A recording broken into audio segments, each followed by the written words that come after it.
Hello and welcome to Pendant and Ring. Carmilla. Part 10. Chapter 11. The Story. "With all my heart," said the general with an effort, and after a short pause in which to arrange his subject, he commenced one of the strangest narratives I ever heard. "My dear child was looking forward with great pleasure to the visit you had been so good as to arrange for her to your charming daughter." Here he made a gallant but melancholy bow. "In the meantime, we had an invitation to my old friend, the Count Carlsfeld, whose schloss is about 6 leagues to the other side of Karnstein. It was to attend the series of fêtes which, you remember, were given by him in honor of his illustrious visitor, the Grand Duke Charles." "Yes, and very splendid, I believe they were," said my father. "Princely, but then his hospitalities are quite regal. He has Aladdin's lamp. The night from which my sorrow dates was devoted to a magnificent masquerade. The grounds were thrown open, the trees hung with colored lamps. There was such a display of fireworks as Paris itself had never witnessed. And such music, you know, is my weakness, such ravishing music, the finest instrumental band, perhaps in the world, and the finest singers who could be collected from all the great operas in Europe.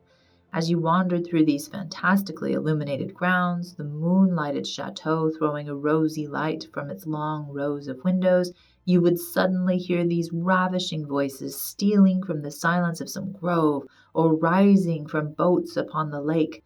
I felt myself, as I looked and listened, carried back into the romance of poetry of my early youth.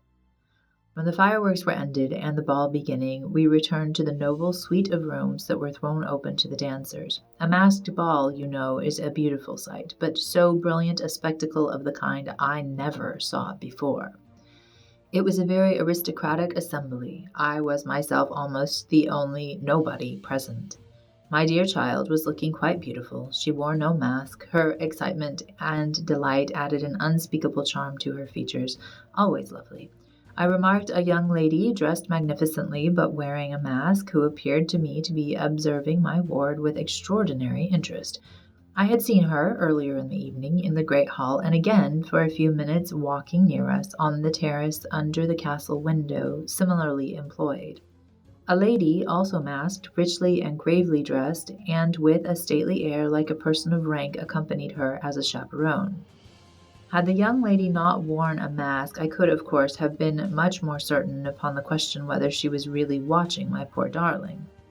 I am now well assured that she was. We were now in one of the salons. My poor dear child had been dancing and was resting a little in one of the chairs near the door. I was standing near. The 2 ladies I have mentioned had approached, and the younger took the chair next to my ward, while her companion stood beside me and for a little time addressed herself in a low tone to her charge. Availing herself of the privilege of her mask, she turned to me, and in a tone of an old friend, and calling me by my name, opened a conversation with me, which piqued my curiosity a good deal. She referred to many scenes where she had met me at court and at distinguished houses. She alluded to little incidents which I had long ceased to think of, but which I found had only lain in abeyance in my memory, for they instantly startled into life at her touch. I became more and more curious to ascertain who she was every moment. She parried my attempts to discover, very adroitly and pleasantly. The knowledge she showed of many passages in my life seemed to me all but unaccountable, and she appeared to take a not unnatural pleasure in foiling my curiosity, and in seeing me flounder in my eager perplexity from one conjecture to another. In the meantime, the young lady, whom her mother called by the odd name of Melarsa, when she once or twice addressed her, had, with the same ease and grace, got into conversation with my ward. She introduced herself by saying that her mother was a very old acquaintance of mine. She spoke of the agreeable audacity which a mask rendered practicable. She talked like a friend. She admired her dress, and insinuated very prettily her admiration of her beauty. She amused her with laughing criticisms upon the people who crowded the ballroom, and laughed at my poor child's fun. She was very witty and lively when she pleased, and after a time they had grown very good friends, and the young stranger lowered her mask, displaying a remarkably beautiful face. I had never seen it before, neither had my dear child, but though it was new to us, the features were so engaging as well as lovely that it was impossible not to feel the attraction powerfully. My poor girl did so. I never saw anyone more taken with another at first sight, unless, indeed, it was the stranger herself, who seemed quite to have lost her heart to her. In the meantime, availing myself of the license of a masquerade, I put not a few questions to the elder lady. "You have puzzled me utterly," I said, laughing. "Is that not enough? Won't you now consent to stand on equal terms, and do me the kindness to remove your mask?" "Can any request be more unreasonable?" she replied. "Ask a lady to yield an advantage. Besides, how do you know you should recognize me? Years make changes." "As you see," I said with a bow and I suppose a rather melancholy little laugh. "As philosophers tell us," she said. "And how do you know that a sight of my face would help you?" "I should take a chance for that," I answered. "It is vain trying to make yourself out an old woman. Your figure betrays you." "Years, nevertheless, have passed since I saw you, rather since you saw me, for that is what I am considering. Melarsa there is my daughter. I cannot then be young, even in the opinion of people whom time has taught to be indulgent, and I may not like to be compared with what you remember me." "You have no mask to remove. You can offer me nothing in exchange." "My petition is your pity to remove it." "And mine to yours to let it stay where it is," she replied. "Well then, at least you will tell me whether you are French or German. You speak both languages so perfectly." "I don't think I shall tell you that, General. You intend a surprise and are meditating the particular point of attack." "At all events, you won't deny this," I said, "that being honored by your permission to converse, I ought to know how to address you. Shall I say, Madame la Comtesse?"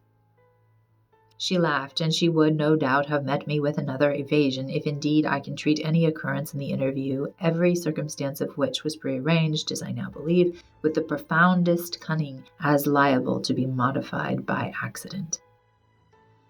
"As to that," she began, but she was interrupted, almost as she opened her lips, by a gentleman dressed in black, who looked particularly elegant and distinguished, with his drawback, that his face was the most deadly pale I ever saw, except in death. He was in no masquerade, in the plain evening dress of a gentleman, and he said without a smile, but with a courtly and unusually low bow, "Will Madame la Comtesse permit me to say a very few words which may interest her?"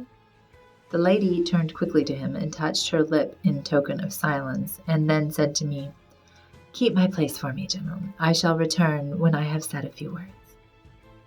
And with this injunction playfully given, she walked a little aside with the gentleman in black and talked for some minutes, apparently very earnestly. Then they walked away slowly together in the crowd, and I lost them for some minutes. I spent the interval in cudgelling my brains for a conjecture as to the identity of the lady who seemed to remember me so kindly, and I was thinking of turning about and joining in the conversation between my pretty ward and the Countess's daughter, and trying whether, by the time she returned, I might not have a surprise in store for her, by having her name, title, chateau, and estates at my fingers' ends. But at this moment she returned, accompanied by the pale man in black, who said, "I shall return and inform Madame la Comtesse when her carriage is at the door." He withdrew with a bow. Thank you for joining us today. Subscribe for more books and short videos about histories of specific years. See you next time on Pendant and Ring.